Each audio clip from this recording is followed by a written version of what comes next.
Betting అంటే సులభంగా డబ్బు సంపాదించడం అని అనిపించొచ్చు.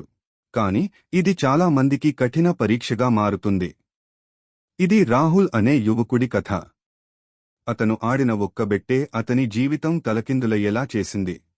రాహుల్ కళాశాల విద్యార్థి, మంచి భవిష్యత్తును కలిగి ఉండాలని కలలు కంటాడు.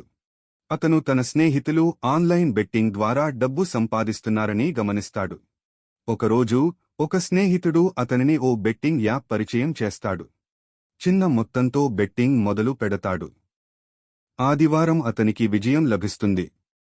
గెలిచిన ఆనందంతో మరలా ప్రయత్నించాలని అనుకుంటాడు. రాహుల్ తరచుగా బెట్టింగ్ చేయడం ప్రారంభిస్తాడు.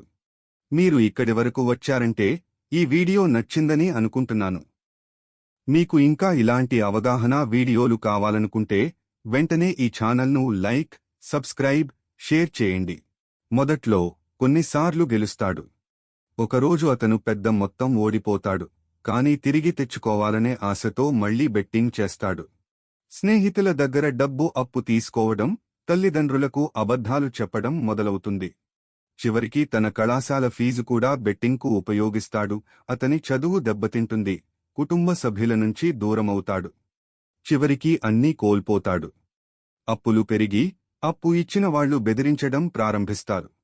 తల్లిదండ్రులకు ఈ విషయం తెలిసి వారు ఆవేదన చెందుతారు. రాహుల్ తన జీవితంపై నియంత్రణ కోల్పోయినట్టు అనిపిస్తుంది. ఒక మంచి స్నేహితుడు అతనిని సమయానికి ఆదుకుంటాడు. రాహుల్ సహాయ కేంద్రం, రీహాబిలిటేషన్ లో చేరి తన జీవితాన్ని మార్చుకోవడానికి ప్రయత్నిస్తాడు. బెట్టింగ్ వెనుక ఉన్న మోసాలను అర్థం చేసుకుంటాడు.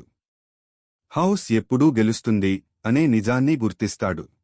ఇతరులను కూడా ఈ ప్రమాదం గురించి హెచ్చరిస్తాడు. రాహుల్ కష్టపడి బయటపడ్డాడు. కానీ అందరికీ అలాంటి అదృష్టం ఉండదు. బెట్టింగ్ అనేది డబ్బు సంపాదించే మార్గం కాదు. అది మన జీవితాన్ని నాశనం చేసే ఒడిదుడుకుల రహదారి. అందుకే జాగ్రత్తగా ఉండండి. దీని బారిన పడకండి. ఈ వీడియోని షేర్ చేయండి. ఇతరులను రక్షించండి.